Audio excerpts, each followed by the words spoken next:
we're rolling.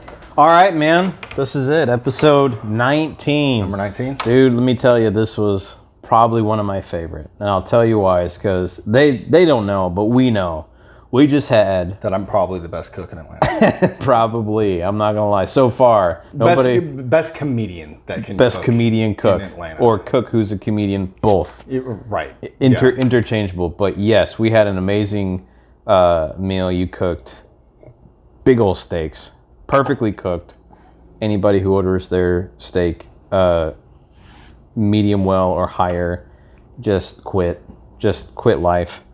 If you ask me to cook your steak past medium rare, just kindly leave my apartment. Leave. I'm going to try to not get angry. Yeah. But I'm going to suggest strongly and firmly, like the TikTok trends that they've been ripping off of cartoons, to leave. So, yeah. A bite-worthy meal we just had. Very, very bite-worthy. Bite-worthy is a term that means a comedian or even a meal, in this case, that's worthy enough of wanting for yourself that you wish you had. Bite-worthy comedian today is my buddy. One of the first people that I actually ended up meeting, hanging out with at a mic post-comedy class, and it's been on ever since. Well, open mic, not comedy class, but yeah. Well, I took the comedy class. Oh, correct. Post that's where everything happened, and it was great. And I'm gonna say your name right, Gabe McAteer. Nobody gets it right. That's one. Nobody fucking gets it right. That's one of the questions, man. Yeah. So Gabe McAteer, that's who we're with today. So we're actually at his apartment. Address is blankety blank. Haha, just kidding. You were insistent on, like, you know what? No. We're not going out. We're gonna stay in. And I like that. And I like that style because it's a different approach. And I like shaking things up a little bit every so often. I'm a fan of routine. It's nice. It's a good thing to have in your life, discipline. But every so often, you need to ruffle feathers, man. And go against I hope I ruffled your feathers. I appreciate that. You did. You're going to make me blush. It's my... how do I have the first gay experience with a straight guy? How does that happen? You know what? For most Republicans, that's how it typically happens. Nailing me. Okay, you got me, man. You got me. Okay, so we were having steak because you didn't do a restaurant. You'd rather have a cook, and that's very different than the normal scenario. Well, I think the reason I chose to cook for you instead of taking you out to a restaurant, a favorite restaurant in Atlanta, is I don't have one. That's another part of it. Yeah. Because you're not from this particular area as much. I'm not from here. I cook all the time. Like, I'm eating, 5 to 6 nights a week, I'm eating my own food that I make. And I'm good at it. So why not? Mine as well. Why would I ruin it? Why would I fuck it up? Right. And so with comedy, in that sense, in the same way, isn't it refreshing to see someone like do their own thing? Yes. Like, is there someone that comes to mind that has that you know? At our level and doing comedy, yeah. Well, you, because you're the host of the show. Oh, man, thank you. I and, appreciate that. Biteworthy, episode 19. Yeah. But I think, like guys that I look up to, that I've just seen around, and I'm like, what these guys are different is like Patrick Dalton. He does a really good job. Yeah. Agree. Kenny Stempin, I'm probably fucking up his last name. So sorry, Kenny, if I fucked that up. I don't think I've met him yet. Yeah, you will. He's around. Okay. And then Storm. Storm Artiste. She was one of the first local comedians I ever saw, and I was like, oh, she is good. She's somebody that I'm like, God damn it. And I love Storm. You and I watched her at AWS. So funny. Fucking hilarious. Too good. She says everything twice. Yes. Like, I noticed it. To hammer it through. Bam. She communicates her message, and you're not upset about it. No, never. Never. This is an artist. She has a good laugh, man. She has a really good laugh. And so it's just, it's the people that you find and you're like, this is... Because like we go to so many open mics that it's when you're kind of like looking back and like, wow, they're making other comics actually pay attention. That is tough. That is tough to do. I try. I've gotten better at that, but I've still not Okay, that's a skill to have, man. It is. So you're a Colts fan, which means you're familiar with how scary Marvin Harrison is as like a quiet guy. Let me tell you. Beware the quiet man. Beware of the quiet people. Who in comedy gives you that like, don't fuck with me, quiet guy vibe? Don't say me. I'm not quiet. No, you're not. Yeah, I'm not at all. extroverted. You're very much you're a short king.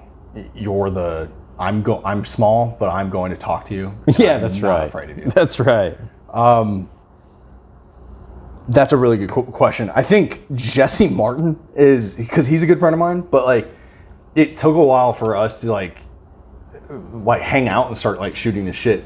And he's somebody that I think you need to have on the show because he is very much we look alike. You do. We do. It's scary to admit that. I hate admitting that because you're always, when people are like, oh, you look a lot alike, you're always like, no, we don't. And like, but objectively, yeah. Yeah. Objectively, it took me that somebody was like, I think it was Yusuf Gray, who goes, you two look a lot alike.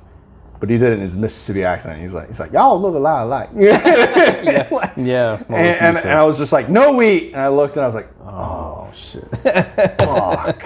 You do. I do look like Jesse. He's pretty quiet. He's very quiet. I'd say he's quiet. He knows jujitsu, and so I'm like, he could probably be like the guy. Like him and I would be like the people like in Breaking Bad that like Gus Fring like hires to be like, I need white assassins, and that we're gonna be the if we knock on your door. Like, yeah, it's not a good day. I wouldn't do. I wouldn't go be poorly happy. for you. Yeah, I would say Liam and Dimitri. You know Dimitri Rusinov? Yes. He even speaks quietly, and he'll say like something uncle's favorite Parkinson's steak and shake. Liam is like and the Liam kid. is the same. He's quiet, but you're like is he harmless? And you're like, yeah. He's like, he probably is. Yeah, but I saw him in shorts, and I'm like, dude, this kid's got this. He must like work out, go running, and lift or something. Because like it shocked me how like, oh, I didn't expect that. Like sometimes you don't see someone who has as much muscle or something. He's gonna be like that. the nerdy assassin. Yeah. Yeah. I'm gonna kill you after I ace my exam. Right. kind of guy. Just like, okay, I'm here to. And he's also I watch porn, by the way. So does everybody. He's the kid in the MILF videos that is just like I'm the nerdy guy, and then he fucks your however your he gets it done. Yeah, he's those guys. Maybe don't use that part. But yeah, that's super funny. That's super true. And beware of the quiet ones. Beware of the quiet ones. That's what my grandpa always says. Beware the quiet man. I think that's a Midwestern nuance. It's I like think the so. loudest. It's the quote of the loudest man in the room is also the weakest man in the room. Mm-hmm. I don't like to subscribe to that because I'm like, I'm a loud guy. I'm an extrovert, I wouldn't call you weak, but you're also like something about strong and silent though. It's like stoicism. Stoicism. My grandpa talks about stoicism. Stoicism. Yeah. So you have a joke about Northerners, Midwesterners are made up of 3 equal parts. I love that joke, by the way. It's a very bite-worthy joke. I'm going to give you some places, and I'm going to see if you can rattle off 3 equal parts. All right. So get your brain ready. L.A., California, basically West Coast. What are their 3 equal parts? All right. Well, wait, hang on. We got to talk about because there's I think 2 different Californias. There's like the San Francisco North and Redwood. and then there's So L.A. South. If you're going 3 Bay equal Area. parts, I'm going tacos, homelessness, and minimum wage jobs. All right, let's talk about Maine, like the Northeast. Maine? Yeah. Shit. All right, this is a good one. Lobsters, Stephen King novels, woolen knit sweaters. Okay, that's I think pretty good. All right, Florida. Florida. Okay, crystal meth, alligators, and more crystal meth. You should see. I have this bit, kind of in a way. It's on my phone, and I'll show it to you. I think we have the same exact punchlines. I'm not kidding. It's Florida. Like, there's too many ways to say it. Like, and I could tie in my own joke that I've posted online. It's like, if it's 3 equal parts, it's crystal meth, alligators, and then masturbating in public. Like, Masturbating in public. That's definitely. You said I made that fact up. I completely made it up. I didn't look up stats. I saw that joke. I was like, that's funny, because he even got me. I'm like, oh, I go, Yeah, I said, it's just something. It's something that like Big Mouth. That premise is not necessarily new, because like Big Mouth had that like episode on Florida, and they're like, they have the line in it that's like, proudly lead the nation in public masturbation. But then every goddamn Florida headline is man robs liquor store while masturbating. And so I'm going like, okay, I'm not stealing this joke, because like it's coming from every angle. It's very true. This is hilarious. True. And there is devil's advocate. I'll try to defend Florida. They do have a very like open press law, so like anybody can report, and it's like it's very free. Shit. Okay. So it's in comparison, but that doesn't excuse behavior like that. Yeah, man throws gator at someone, like granddaughter slaps grandma at Walmart, like that. Right. That's Florida. You're like, dude, guys, get it together. Regardless, like, what the fuck are you guys doing down there? Florida's wild, man. So we're both from the same general area in the country. That's right. Illinois, Indiana. Can you tell me, like, can you actually tell when someone is from there, even if they don't speak, like what they wear, how they drive, like what they do? Can you kind of like pick up on like you fought in the Union side probably, right? Can you pick that up? Yes, and thank you for this question, because it's hilarious to me, because it actually, for some reason, it brought me back to spring break when I was in college. Yeah. So like my senior year of college, it's me and my buddy from Purdue, and we're going down with his best friend growing up went to Iowa. Yeah. And a college friend of his in Iowa. So it's 2 Boilermakers and 2 Hawkeyes. Yeah. We go down to Panama City Beach, which is basically the South converging like in Texas. Yeah. Yeah, it's true. So one night we're out drinking, we're having a great time, and we all notice this is Midwesterners party way harder than Southerners do. And I realize you're probably going to catch flack, as will I, for that statement. But here's how I know this is a fact. All the Southerners were drinking just beer on the beach. The Midwesterners were the people bringing like vodka, whiskey, gin. That was weird. But like we were bringing everything to the beach and drinking way more volumes. I can see that. Yeah, and so it got to the point where we tried to go to a pool party one night at a hotel. We could not get in, but these guys had rooms facing the hotel that were outside of it, and they noticed that we were carrying handles of like alcohol, and they were like, "Are you guys from the Midwest?" And we're like, "Yeah." Yeah. And like Iowa and Indiana and Illinois, and they're like, "Oh fuck, dude, we're from Wisconsin." And so they come, they're like, bring it on over. And so we're just drinking, and they noticed it too. Them being like, "Do you guys notice how much fucking more we drink than like any Southerner down here?" Oh and I was just like, "Yeah, actually I do. They only drink beer. They pass out super easily, and then we're drinking everything and staying up longer than them." And it's just something about. There's just something about the amount of corn that the government made us eat. Like probably, or like maybe we just have more fuel in our body from all the like meat and sausage and carbs and stuff we have in comparison. Growing up, we just laid down a base. Yeah, a base of just fuel for like going forward. Forever grease. So you had some Hawkeyes, some Badgers, some Boilermakers all in one. Just going nuts. So we had Hawkeyes and Boilermakers in that crew for spring break, and it was so much fun. And like when the Badger shows up, and then the Wisconsin people are like, "Yeah, fuck, bring it in." That was such a good. And there is like, I will say that there is this weird, and I'd say when it pertains to like specifically football, like I know you like hate Northwestern and you hate these places. I don't hate Northwestern. I hate IU. Okay, but fair enough. But Ohio State. But it's not like I would expect someone to get stabbed at a Georgia-Alabama game, I don't expect. That's never going to happen at a Big Ten game. Yeah, that's what I'm saying. Like, even literally the oldest rivalry in football is the Packers and the Bears, because we're ancient and that's just how it is. Even when someone's like, the Packers suck, I'm like, hey, buddy. I'm like, they're not that bad. I feel the need to defend them in a way. There's that Midwestern hospitality. Just I'm a nice guy. I'm not gonna Okay. Okay. I totally understand that because you can pick it up. Okay, that's good. Yeah, and that makes me happy. When I've been in opposing, even at IU, I've gone to games in Bloomington, the Oak and Bucket game in Bloomington. Yeah, and they're like, "Oh, Purdue sucks," and then we'll chirp. But we're still gonna go to the same bar. And that's it. Yeah. I'm not whipping. At the end of the day. Yeah, I'm not being like, all right. Yeah, let's do this. Yeah, that's just never exactly happens. Right. And it's just there's this nice. It only gets to here mentality. Yeah, and I like that. I think it's because, and especially for you, for your part of the Midwest, is you have Wisconsin and Illinois, and every loudmouth Bears fan is in Chicago.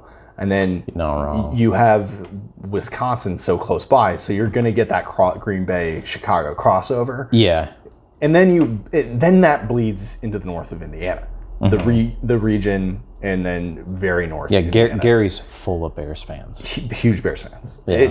That's kind of like the problem is I think when they did when the Bears and the Colts played each other in the Super Bowl, that was like 29-17, never forget, Ryan. But I don't. But Gary almost went for the Bears. Because Gary is like a second Chicago. It's like it's just as dangerous without the food and any of the good things. Gary is a shithole, but God bless Gary, Indiana. I love and if Gary. You're from Gary, please don't stab me. Because I know you. It's just that is a part of my state that has just been, you couldn't get any love from Illinois, and then you're not far enough. Everybody's going like, well, are you Chicago or are you Indiana? It's just Indiana's with no country. The industry left. The steel industry left. That was rough. That was a rough one. Everybody over. And that affected the south side of Chicago. So I had people that in my family, they worked in a lot of textile stuff, and it was a big thing. So that leads me talking about Midwest talk. The first joke that I ever remember was like, oh, that's funny, was your Midwest and turn signal joke.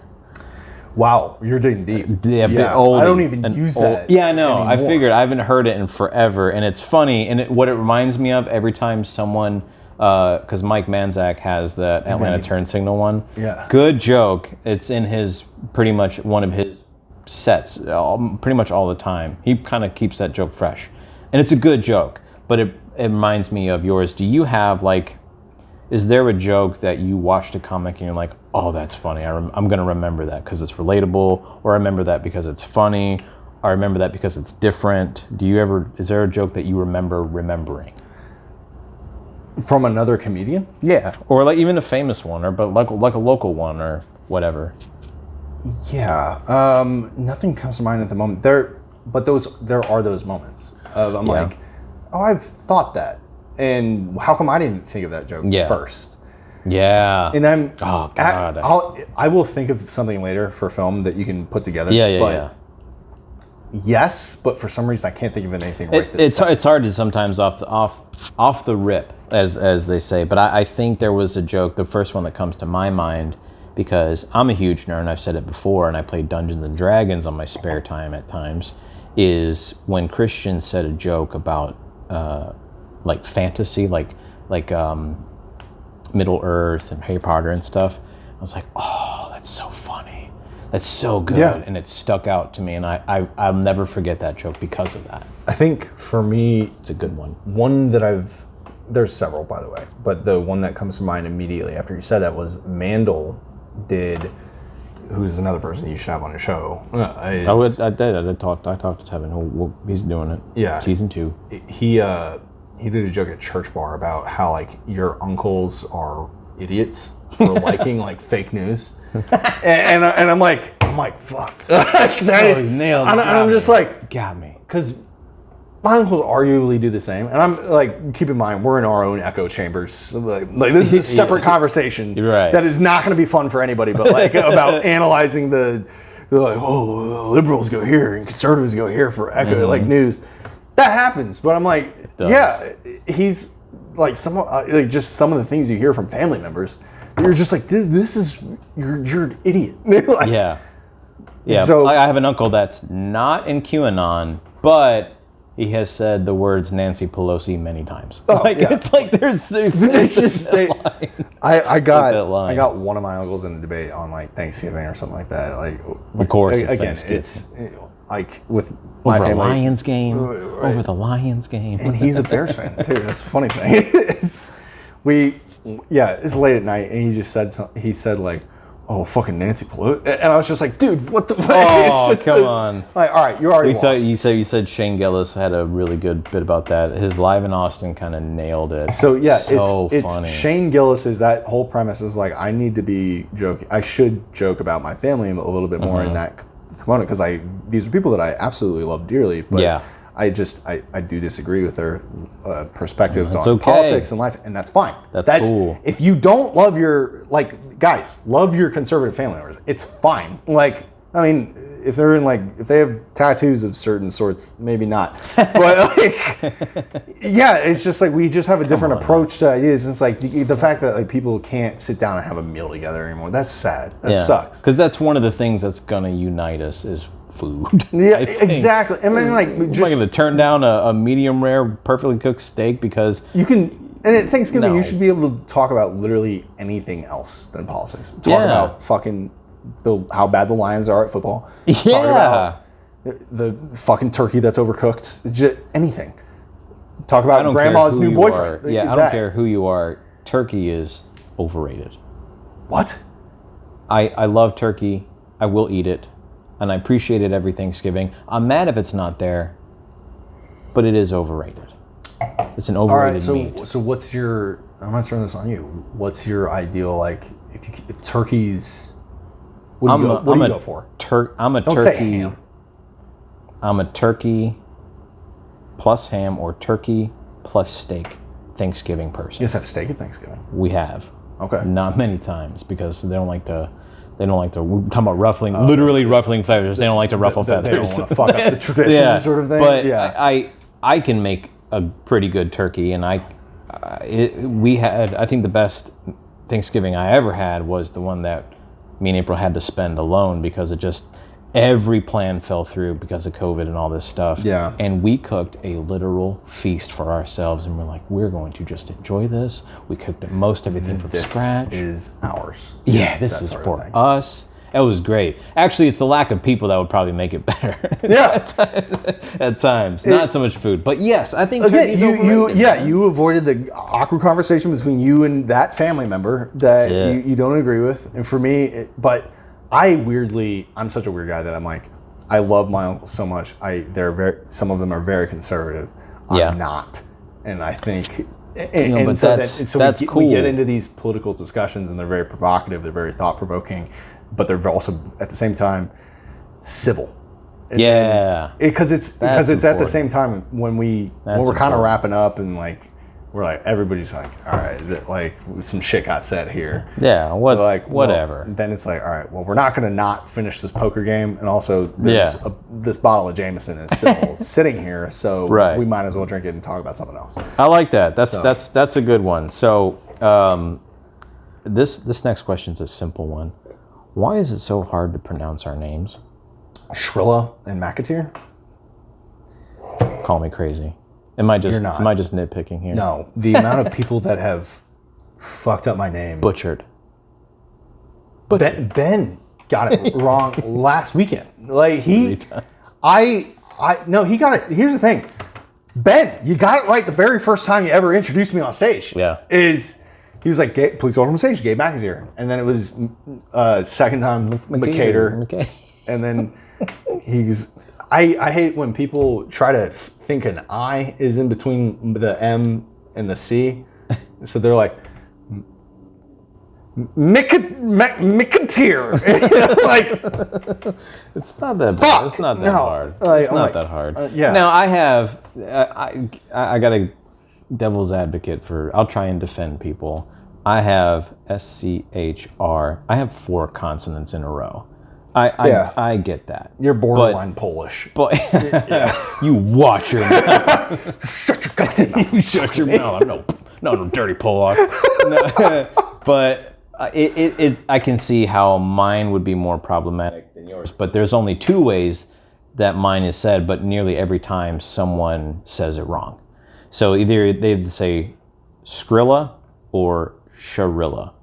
And one is not incorrect, but one definitely is. And I don't mind it because Skrilla is a cool name. If I was a rapper, it would be Skrilla. Like that's what. Isn't that though pretty close to like the electronic music? Yeah, like, Skrillex is the dubstep. People always mention that. Hey, you listen to Skrillex? I'm like, no. Yeah, no, dubstep sounds I'm not like 14 years old. Yeah, thank you very much. Dubstep is robots fucking. Like I'm not a fan. I have a friend that calls it robot farts. Robot farts. Yeah. Dubstep is like I get it. But yeah, but look, different strokes for different folks. But and then, no judgment. But. Yeah, like whatever you like music wise, unless it's country music. But and I say that in the South. What an idiot I am. But yeah, I agree. And I've had hosts. Hey, Southerners, go see Gabe. Yeah, you'll love it. I've had hosts give up introducing me. Really? Just yes. Quit? Like I don't. It's Gabe. I came down here. That's wild.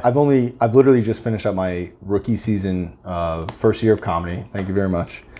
One of the first times I ever did stand up was at Cat's Cafe. Oh wow. And the host, literally, she had the mic and she's like, please welcome to the stage. By the way, she knew to get my first name right. She goes, please welcome to the stage, Dave. Well, it's not Dave. Matt. Oh, who? Whatever. And I walked. I was just like, all right, man. Well, this is going to go well. That is rough. We are off to a fantastic start. But that also, if you're a good enough comedian or quick enough on your feet, you can use that. And right. Usually do. At the time, I did that spot. I moved here in July. I think I did that spot in like late August, early September or something. Yeah. So I did not have the withal to. I came up with that joke of like nobody can pronounce my last name. Yeah. After that.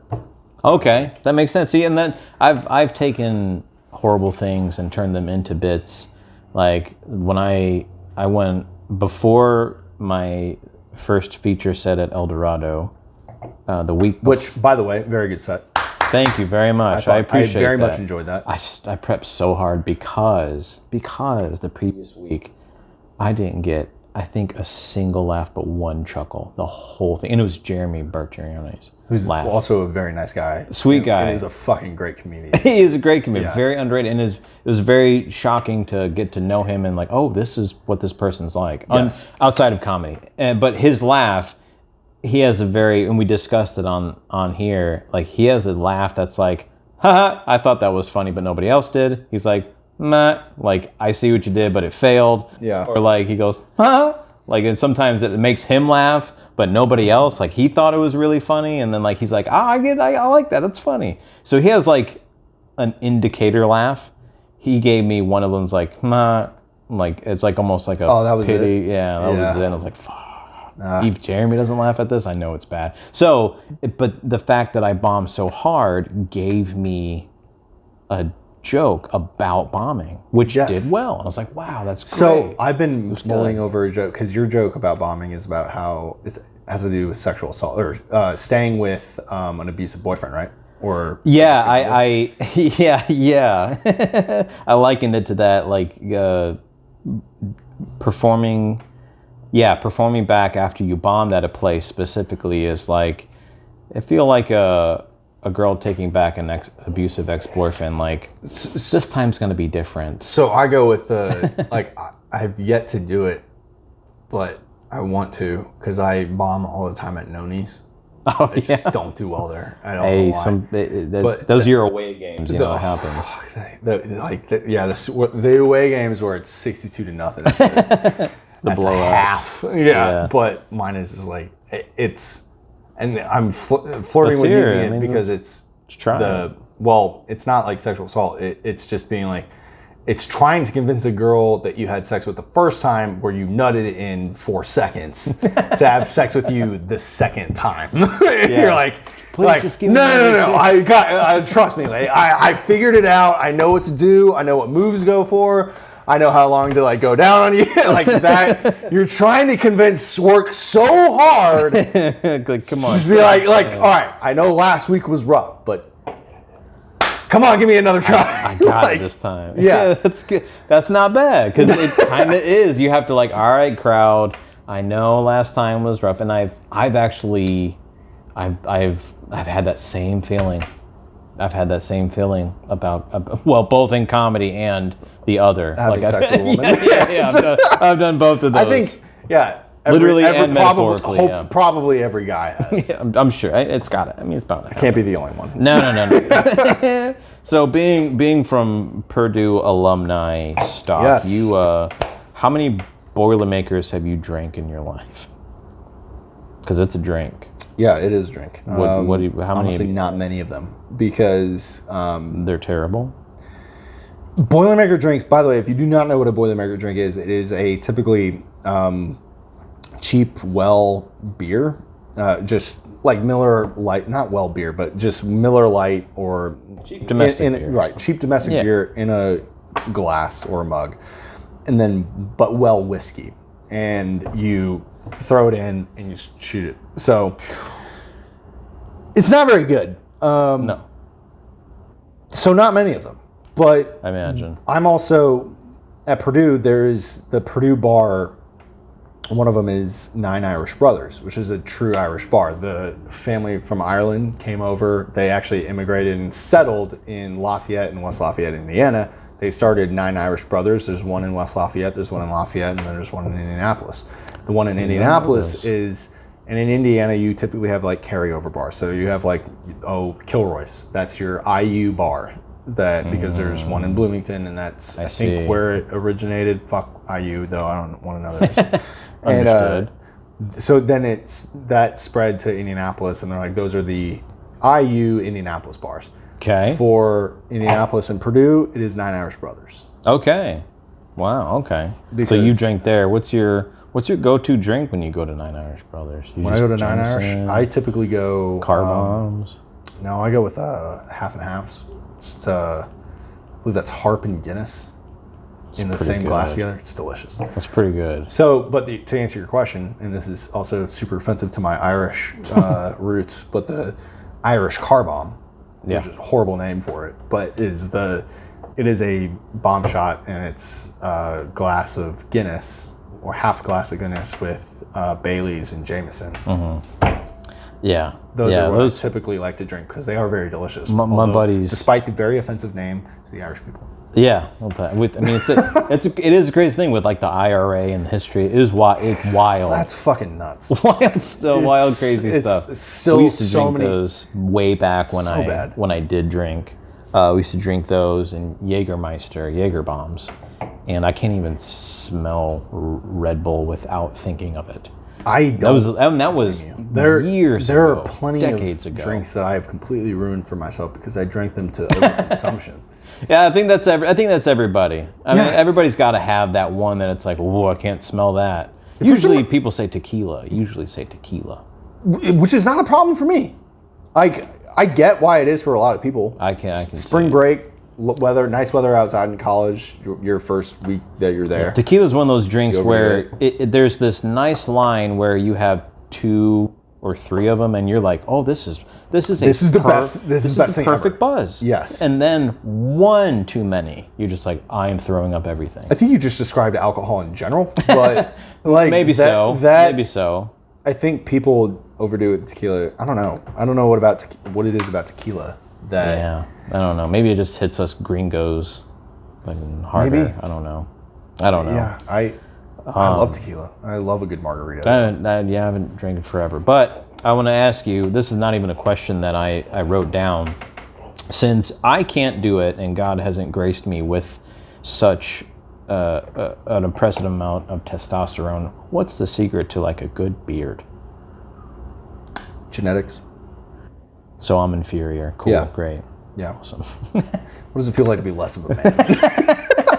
That was it. You were there when that guy, the heckler, he goes, half a man. Do you remember when he said that? Yeah, I was like, oh that was at my Black Bear God. Tavern, right? Yeah. I that was probably the meanest I was ever to someone. Fuck that guy. Is what I have to say about it. That was my second heckler. So my first heckler, white girl at Limerick. Because it's always a white woman. It is always a white woman. Unfortunately. I do black clubs. I've only been heckled at black clubs by a white woman. You get relieved. You're like, oh, there's like, no white girls here. Thank like, God. All right. Yes, I'm safe. And then they just come out of the woodwork. This girl, white girl, she just said, everything's a learning experience. I'm like, oh, that hits so much worse than a heckle. I'd rather been like, your jokes suck, and then her tell me that. But that led to a joke. And then that guy was drunk. The first thing he said was to Corey, he goes, show your tit. Not even both of them, one of them, just one. And me and Corey laughed about that. I'm like, that was offensive, but also one? Like, why would you not ask to see both? Like, that doesn't make sense. Yeah. So he must have been like too drunk. How drunk do you have to be to only want to see one tit? Because you're seeing double, maybe? Just one tit? Yeah, because you got to be seeing double. Because if you're like one tit, you see two, that's it. He was too drunk. That's it. I figured it out. Yeah. But he got to the bottom of it. Yeah. In the middle of my set, he's like, I was like,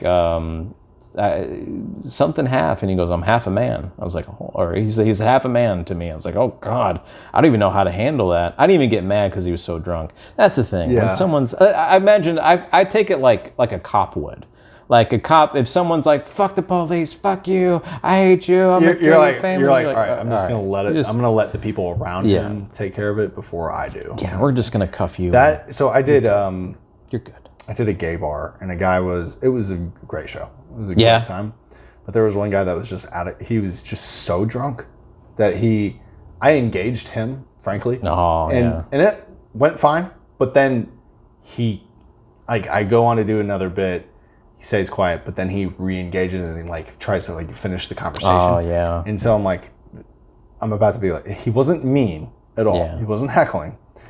But it was getting to the point where I'm like, I'm about to rip you apart. Yeah.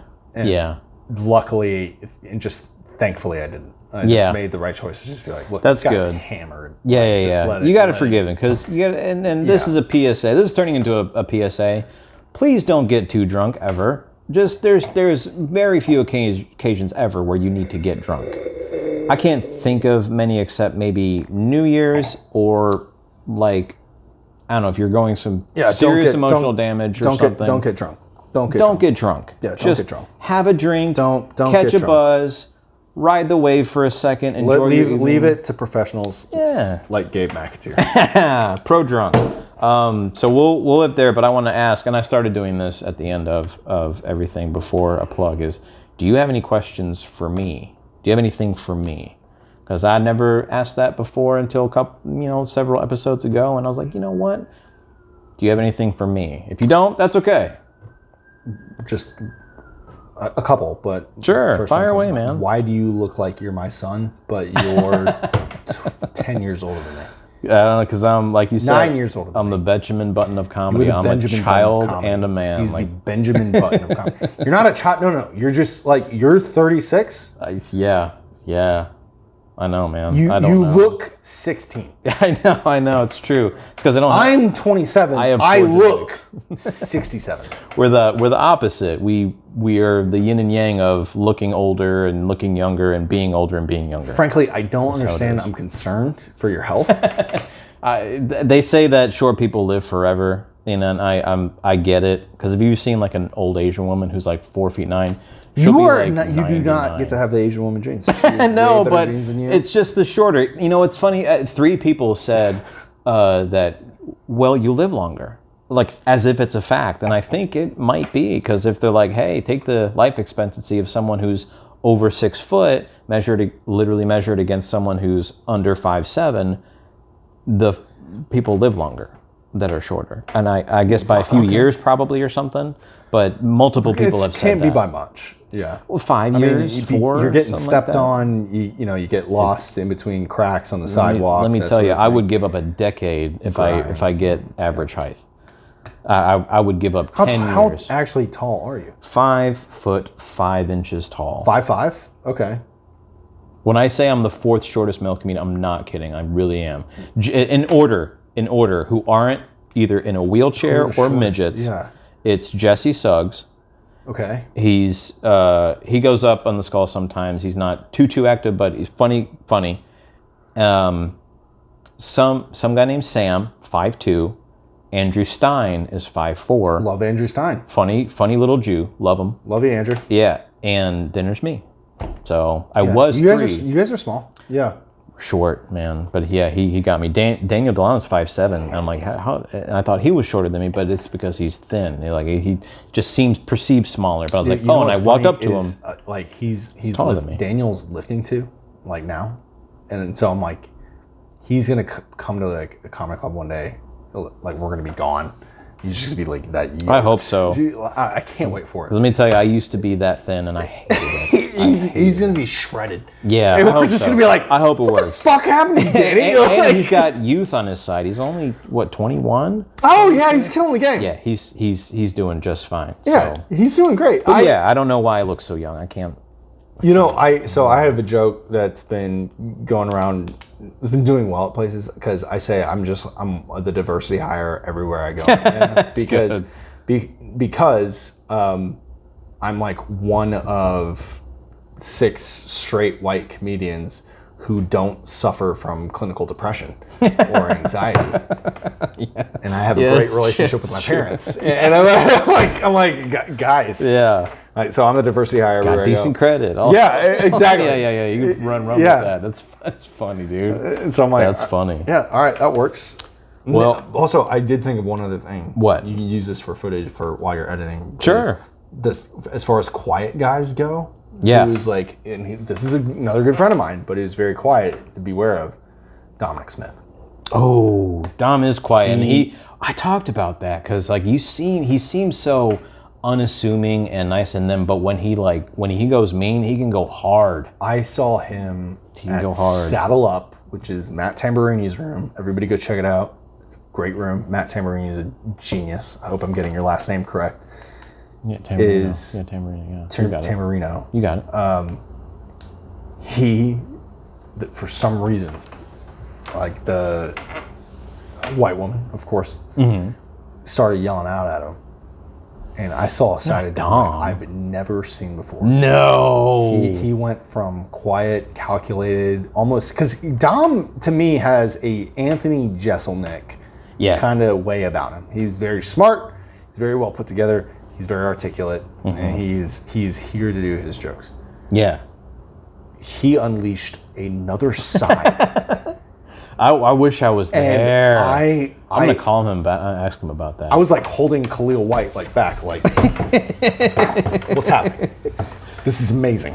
Like it was. We were like Khalil and I were like that fucking meme. Yeah. Like the Khalil kid in the sweatshirts. Yeah. Side note: the opposite of a quiet guy. Absolutely. I had Khalil. Open for me at one of the very first book gigs I ever got. Oh my God, so because funny, him and I actually have very similar energy on stage. You do. We're very loud. We decide to kind of get animated a little bit, and I fucking love Khalil's comedy. But and Dominic though, that night we were both just like, oh shit, we just fucking witnessed something that was incredible. Those that's the best thing about comedy is that.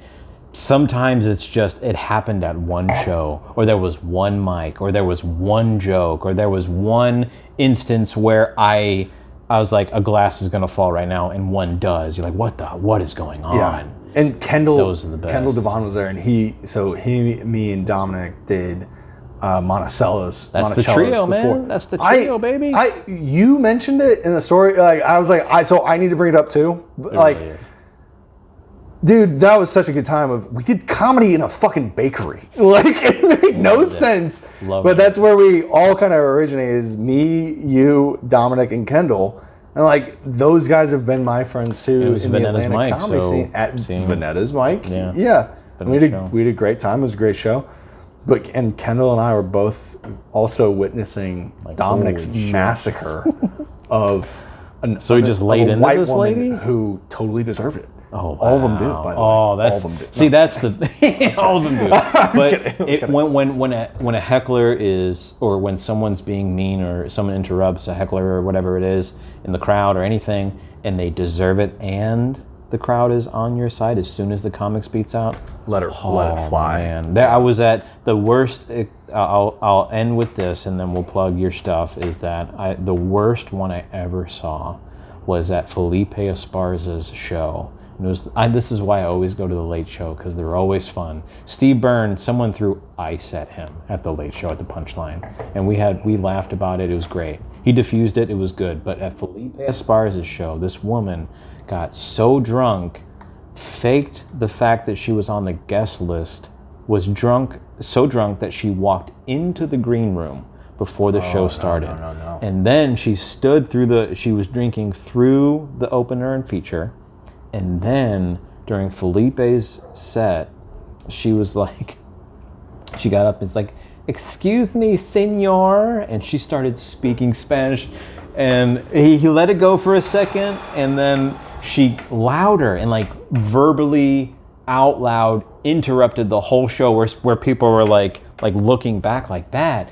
And he just let her have it. She had to be thrown out. It was wild. As she should. Yeah. And like her man wasn't doing anything, but like, I don't know, Adam Ray, who by the way, Ryan performed as a featured act, part of the opener. Yeah. For Adam Ray. A guest set for Adam Ray. Adam, awesome. You're a genius. That was one of the best shows I've ever seen. It was a fun show. That woman that just they were part of the fuck their company. It was Wells Fargo. Yeah. Because that bank deserves all the shit that they get. That's why I bank at Regions. Yeah, I go regional. I go back to my own hometown bank. Whatever. Were you fifth third? Not even. Like even lower, even worse. But like that. Fucking bitch. She just gets up with the confidence of 1,000 gods that nobody should ever have. Ever. Looks at Adam, makes eye contact, he's like, and then walks off. Okay. I'm like, and he said as a joke, like, "You can leave now." She's like, "Okay," and then done. Yeah, she said, "Yeah, okay," but happened. She might as well have said, "Yeah, I know," and then walked off. And I'm like. Yeah. Sorry for slapping the table. I'm probably sure in the YouTube comments. Why is this guy slapping the table so much? But I'm not popular enough to get comments yet. You will. I'll be the comment. Yeah. But yeah, that's the only time. Like, there's not many women that deserve to be called cunts. But she was a cunt. She was a cunt. She was a cunt. And like that whole God group of Wells Fargo bankers. It's like except for Susan. Old Suze. Susan and he guessed Barbara. her name. Oh, it was an great. Amazing show. Dude. Yes, it was really good. And I'm not kidding in this. I'm not going to exaggerate. And it's not just because I got to do a guest spot. It's because I've never seen so much happen at a show that was so funny, like serendipitous. That may have been one of my. I think it was my favorite show I've ever seen at the Punchline. And I've seen dozens of shows up there. And I think so many. Don, excuse me. Donnie Petty, yeah. Wow. He was great too. Yeah. As far as he's got a fan for life, dude. Opener, I'm like, when I was watching him, I was like, his level of confidence on stage. Just being able to be like, I will not say words for 30 seconds. Embracing that silence. But the next thing that I say, all of you are going to laugh at. I was just like, dude. So yeah, this good stuff. He also looks like Dan Bilzerian a little bit. Yeah, if like Dan Bilzerian was kind of like Italian Mexican and his cousin. Yeah, I can see it. I can see it. Shout out, Don. We love you, man. Don, you're fucking Don's fantastic. a man. Best advice I've gotten in a long time, by the way. Thank you. Do you have anything to plug? Laughing Skull, June 8th. You're there the 8th? I'm going to be there. Yeah, okay. That's a Wednesday. Otherwise, Wednesdays are good, man. With Joe. Yes, Joe Smith. Yes, Joe Smith. Joe Smith is... I did a great show last time he was there. He's one of my favorite people. He's one of my favorite people, let alone comics. He is a nice guy. He's very sarcastic, and the he's best. not going to treat you any different than anybody. Yeah, That's why. And he's a huge Against Me fan, by the way. Against Me, what is that? Against Me, it's one of the best like new like kind of new wave punk rock bands that have been out there. Very rock, very like rebel, political, good stuff. Very funny. But yeah, all right. Well, that wraps it up. Do you just that? You can catch me at open mics and clubs all over Atlanta. That's where I'm going to be. So, Dude, one of my OG buddies, man. Brian, what you are doing is the Lord's work. I don't know about all that, but You are doing a right thing by giving us comedians another platform. This is great. well, I'm gonna keep doing it, and we'll. This is the second to last episode, so next episode will be wrapping up season 20. So we just got you before season 1, man. So Yeah, if you don't watch Biteworthy, go fuck yourself. that's it. Boom, we're out. Cheers. Cheers.